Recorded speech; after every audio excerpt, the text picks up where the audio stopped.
Guys, Grudy's Racing Resto.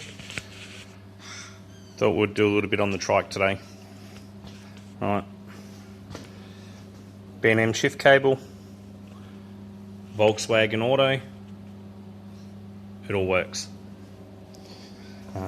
Just welded up. Just quickly welded up some mounts. Alright, use some nuts and use the original strap. Now what I've done is this will have a P-clamp here holding the cable. Now the cable, I had to make a little brass adapter there and literally drill the hole and bolt it on. The factory one I've just spaced out with a couple wheel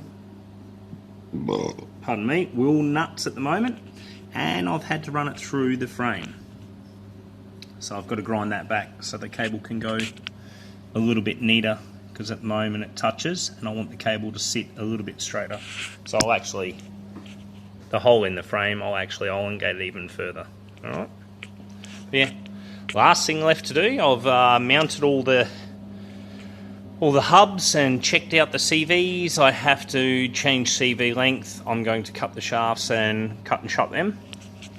I have to box out that. I have to weld in the back of that, both sides. And I need to put something between there and the blue bar so I can bolt the seat pan on. So you can put your 200 kilo occupant on the back and not be scared of breaking the seat off. So yeah, not far off. Do the seats, and then tonight I'll be stripping it down to nothing. That's what it's looking like. Looks a whole lot better than what it did when it came in. The only issue I've got is this bit of the stainless, it pulled that way. I hate playing with stainless because of how much it pulls. And this one, that's not bad. I'll show you. See, just a little.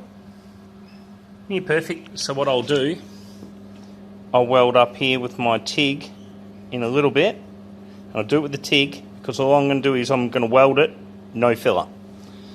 And hopefully pull the corner tighter. And then that way, I should only have to pull it down with a strap to get the bolt in. Nice. This is how we do it. Alright, so we're not far off. Pull down, send away, sandblast and paint.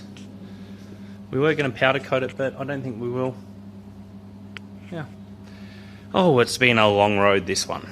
So yeah, it'll be good to have this all back together. This won't go back on the bench. This stays off the bench once it comes off the bench. I'll put all the parts. I've actually got to start clearing the shelf. So I can put all the parts somewhere.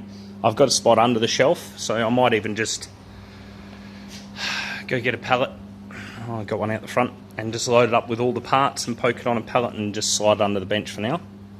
And once the frame's back, I'll paint it. I'll paint it out there, out in the nether, and I'll leave it outside for a couple of days in the sun so it can go nice and hard. We're going to do it with enamel, because I know if we powder coat it, the issue will be if it chips, it chips. Powder coat sucks, you can't just touch it up. At least if we paint it with black enamel, it'll be nice, it'll be sweet. Thanks guys. I've got to keep moving on and getting stuff done, so yeah, this is where we're at with the trike. Yeah, I had to trim a fair bit here. Let's come down here so you can see. See that? Into the chassis rail. A few spaces, so I know how thick I need the spaces due to the wheel nuts, so I'll make a nice neat one, and I'll lift it up a little, and then I'll clean all the edge of the rail, and there's a fair bit of steel there anyway, so we should be fine. Nice. Next video should be stripped, and then sandblast and paint. Thanks guys.